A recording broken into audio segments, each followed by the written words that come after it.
good afternoon, good morning, good evening, and good night, everyone. My name is Miss Natasha from Natasha Connects, and I am an author, speaker, and digital educator. I also happen to be authentically autistic. I want to ask you all, why do you create instead of hate? And I have a wonderful person here to share some of her story. And I'd like if you could please introduce yourself for us. Hi, my name is Jasmine, and I'm from Philadelphia, and I am an autistic adult. Yes, I am extremely happy to have you here. I I wished for the Lord to show me some people who were like me, who I can that understand who I am, and I found them. I found them, and I found one in you. I really do say that because you're just a gem. You're just a gem. You must have heard it so much times, but I really want to say it because you've made me feel like I can do anything, and you made me feel as though I can go out there and conquer the world. So I really do thank you. So I'm going to start off with my first, the first question, which will be, how do you navigate hope? How do I navigate hope? Well, I guess what I do is every morning I wake up, and while I'm drinking my coffee, I usually read something religious. And then for about 10 to 15 minutes, I do that. Then I will listen to something like a motivational speech on YouTube, just to remind me that as long as I keep on going, that everything is going to be okay, and that even if I take 12 steps back and only one step forward, that progress is progress no matter what. So I navigate hope that way, because if you lose hope, you lose everything. My goodness gracious. I love that. I tend to listen to Eric Thomas, and also Dr. Miles Monroe and Les Brown. I listen to those people sometimes, and I'm actually, yeah, in a lot of daily devotionals, or just in quiet, like just try to be peaceful or have a little bit of quiet time as well, is what I do sometimes. But I have trouble with the length of time. It may be in 5 to 10 minute increments throughout the day, as opposed to a quiet meditation. So I have to practice that. I that side of things, where I tend to do it a lot in nature, but Oh, yeah, because it's so wonderful. snowy outside, I haven't been out. But when spring summer comes, I'll catch up, you know. All right, thank you so much for that. Did you go to college or university, and what did you go to school for? Yeah, I have a degree in early childhood education, and I have a degree in human services, which is basically just helping people out in the public sector, like if elderly need help. And it's like a precursor degree for psychology and all. If I wanted to go on to be either, a therapist or a social worker, it's like the bachelor's degree that would get you to that next level. Mhm. Thank you for that. I too wanted to go into social service or psychology. I tend to try to help way too much. So I find like being of service a joy. Yeah. Okay. Let's see. In your opinion, how does one become great? I think that you're born great. I think that whether you're a beggar on the street or you're the richest man in the world, that you're great. We all have purpose, whether we decide to live it or not is the question. Mhm. I love that. I always like treating the janitor like the CEO and the CEO like the janitor. There's no difference. It's just about respecting grace and humility and all those wonderful things that you're to give someone innately first, right? Yes, I think the minute that we think that we're better than other people is the minute that we start failing ourselves and others. Yeah, 100%. And in saying that, I have one question that just came to me. How can you speak on faith and and your autism? Well, I grew up in church. I've been going to church my entire life. So by the time I was 7, I had memorized how I guess like the family tree from King David to Jesus. Mm. So I've always been really interested in reading the Bible. I read the entire Bible, I think around the time I was 11 or 12, and I repeated every few years. Now I'm kind of a little bit lazy, so I listen to Christian theologians or historians, and I listen to them talk about the Bible. So like is more in like a historical context, but still in a religious context.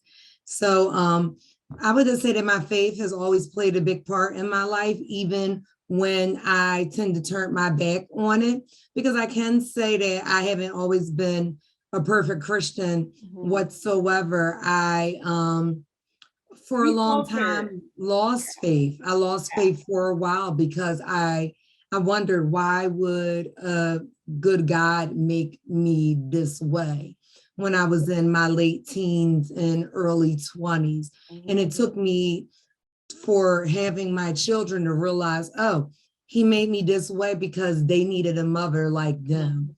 And I just knew that my children were born for greatness, whether they work at Target or Walmart, or if they're at home playing video games. I knew that they needed a mother like me who could understand them. And it made me a lot more understanding of myself. Oh, I love it. Oh, that's so sweet because yeah, I've faltered, but I've like that light, I always call it like that tap or the tap on the windowsill. It gets fainter as you stray away. But if you quiet in, have inner strength and wellness, you can hear the tap much more stronger and stronger, and then your life will be much more bigger and brighter. But it depends on how you hear that tap or that knock. What we have to do is just that inner humbling of ourselves in order to hear that voice. And I think like it's always been up and down for me, but what has stayed strong is like when my grandmother used to say, I can't see the pages. Come, let me. Can you come and read this for me? I'm like, yes, mama. And remembering those times and remembering how the words made her feel, or a song in church, and how the words like brought about the Holy Spirit's calmness. Like that, those things is what I remembered, and it helped me to keep going. Yeah. Okay. Um, Another question I have: how did you create an inviting space for children, the children you supported in your field?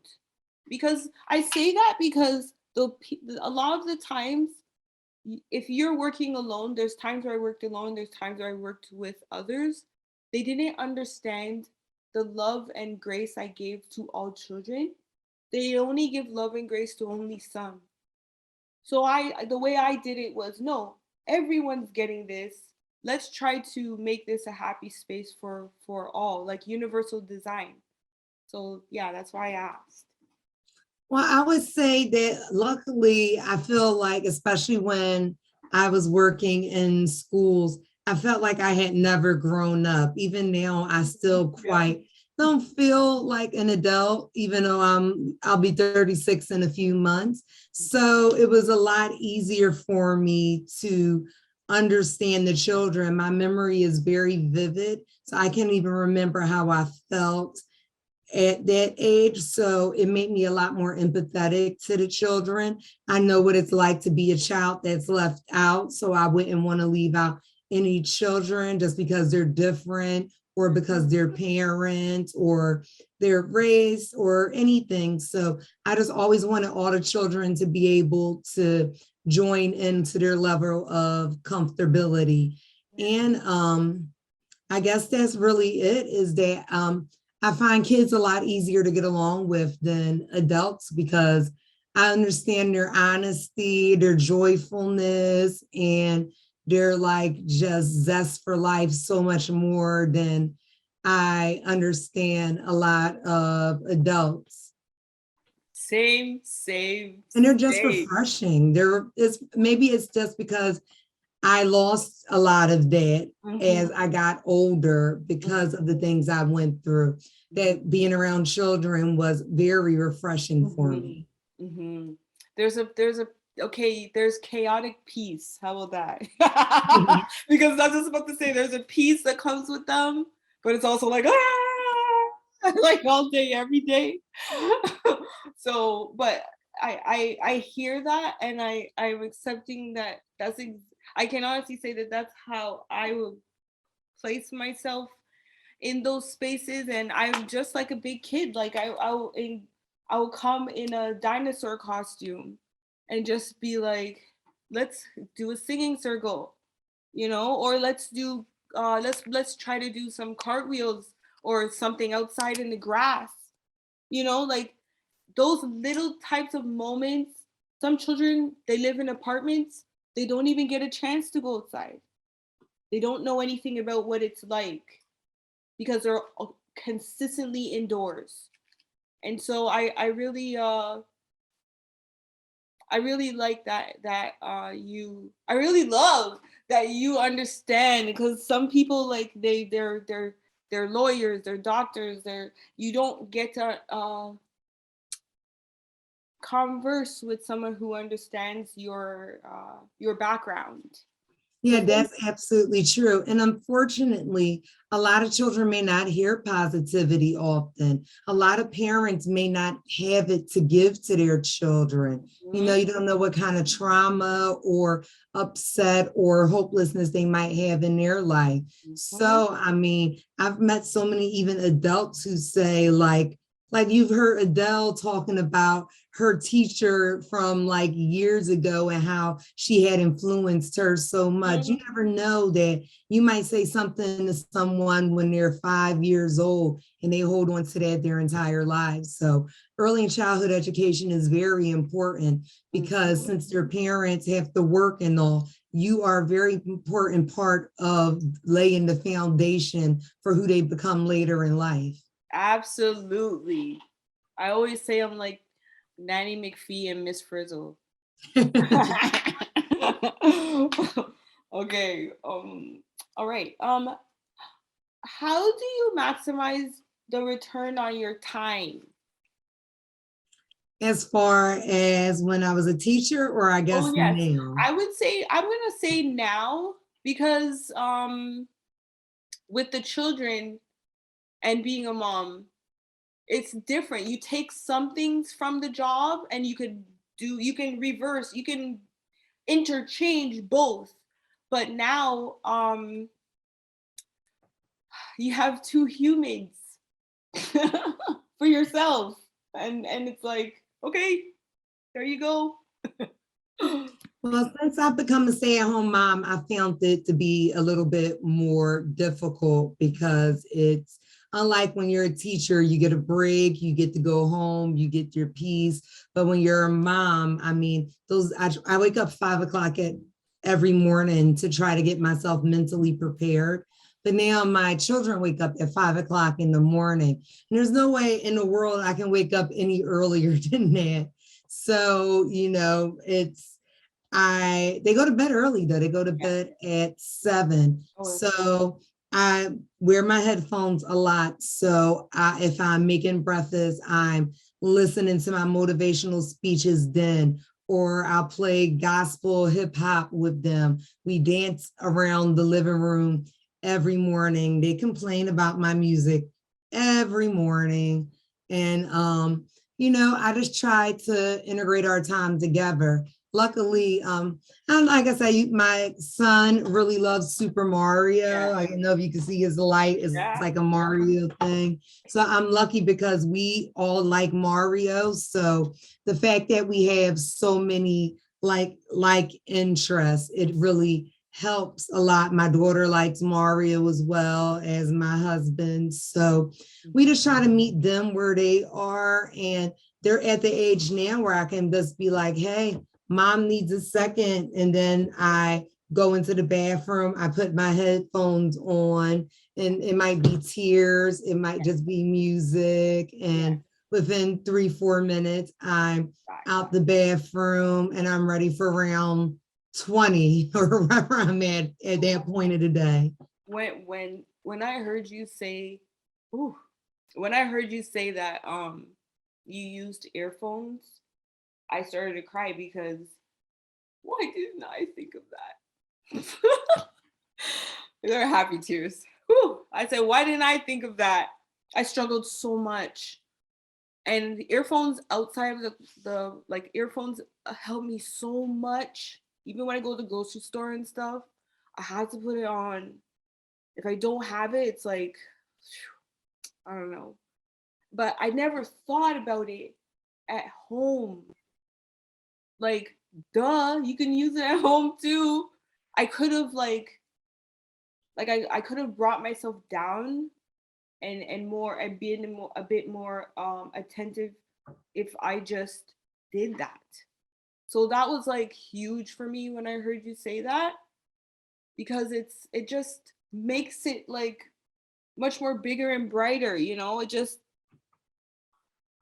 just starts off the day and the week and the month and the year just on a good front.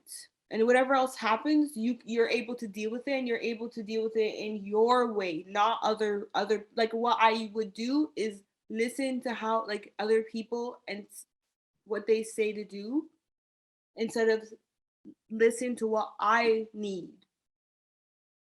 Yeah, I find the problem with a lot of parents are their reactions to their children aren't necessarily to what their children's are, but more of what has been triggered by their children's behavior and their past experiences.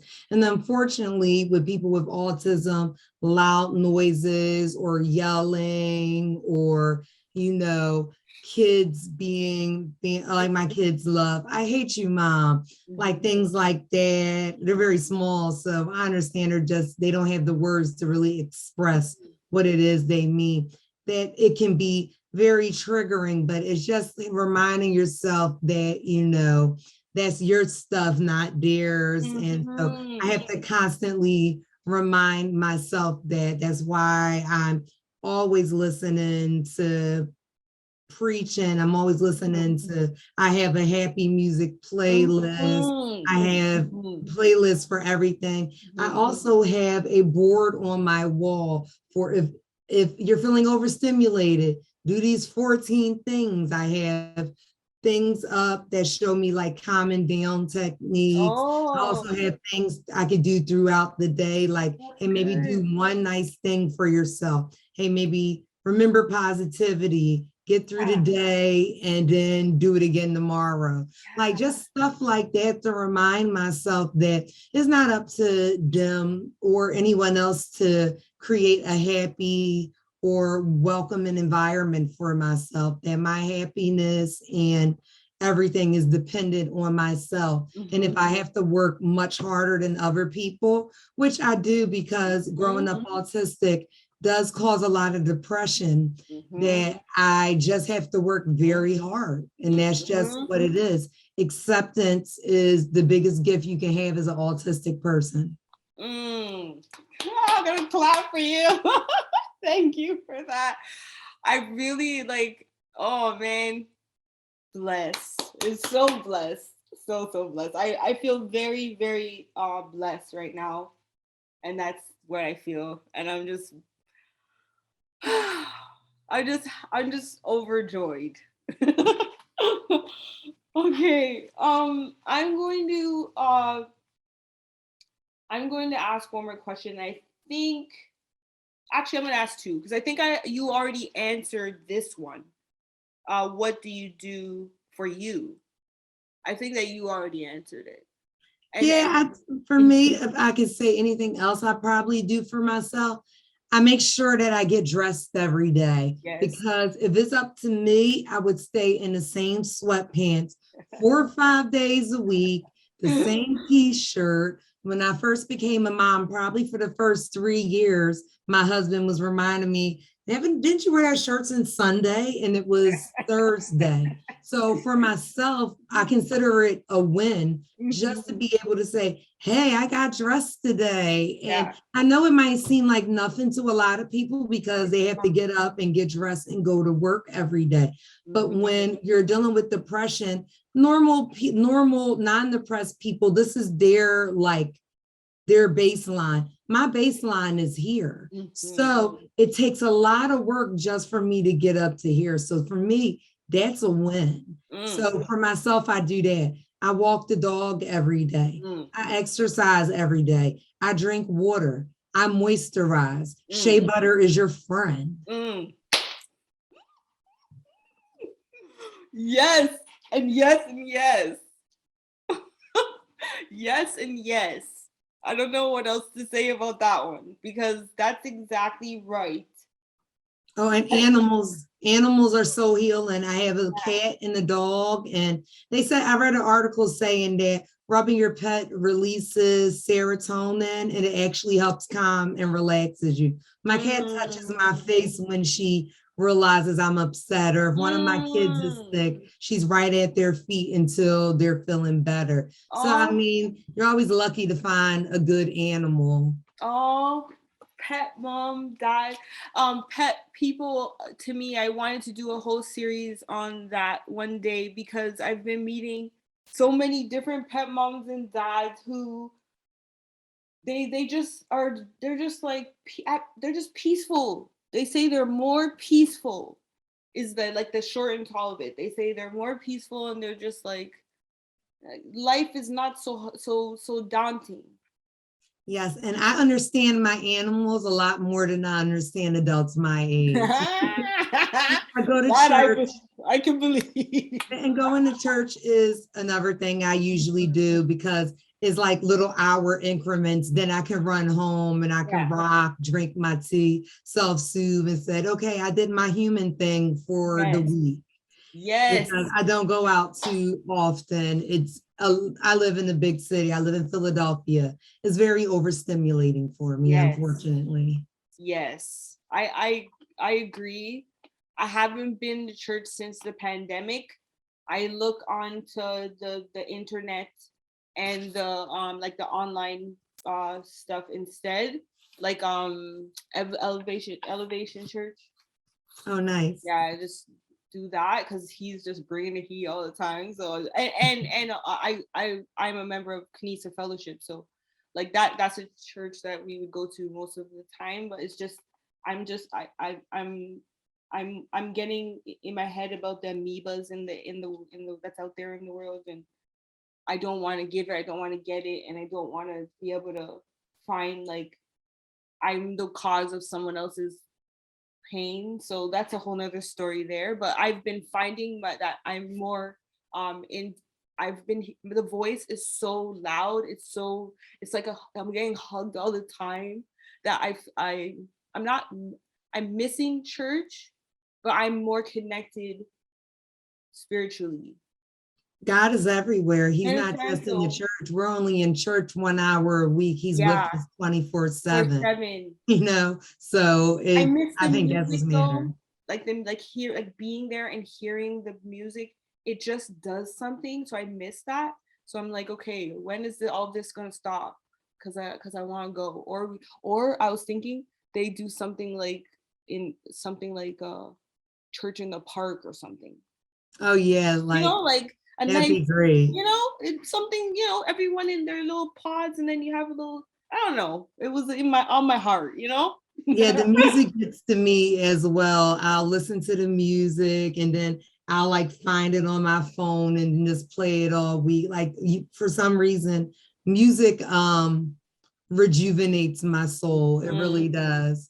I used to watch this cartoon when I was a kid, Jim and the Holograms Oh in yeah. the 80s. Oh, And she would talk about how music is magic and she like cuts through sadness like a knife. Literally, that's what it does for me. Like wow. music truthfully brings love and joy to my heart in a way that nothing else speaks to me. 100%. If I didn't have music, I don't know where I'd be. Or we should say music and the Lord, but the music portion, um, I don't know where I'd be. I really don't. So I feel like yes, you're absolutely right and you're absolutely true. And it's what they say, what you think about grows. So just keep your eyes on the Lord and stop your noise. Right? Yeah, and it's hard. It's hard. It's hard.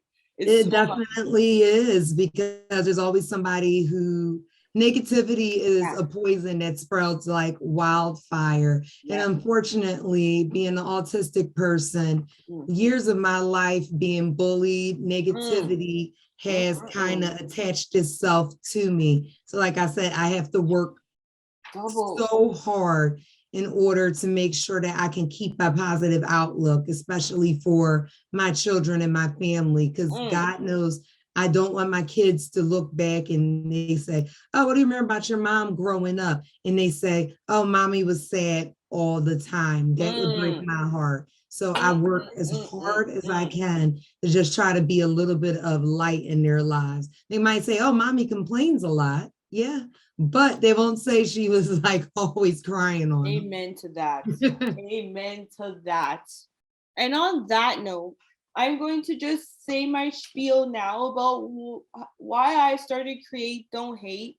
And then we'll close out after that. You can just give your last final words or thoughts and tell everyone where they can connect with you. So let me get started on that. Creator hate was born out of frustration. The frustration of individuals hating on people like me with differences. We started a movement of hope, courage, and love to build a community and connection in the process. Create Don't Hate is a real practical way of giving hope to those who have been muted and shut down just because of who they are. Create Don't Hate is an anthem that I would play to get through the tough times. And I just want to say I really do thank you for you being here and talking with myself and all of you out there. And I know that you're a wonderful person just because you just speak from a peaceful, wonderful place. And I really do appreciate that. I hope that you could be one of those people that will be in like history. It would be so fitting, right? I love it. you know? So yeah, so if you have any last words and if you'd like to tell everyone where they can find you, that'd be great. Well, right now you can connect with me on Instagram at Spicy Hippie, but it's HIPPY. And that's kind of just my screen name. And anything else I would probably have to say is just enjoy being you because you're the only you there is.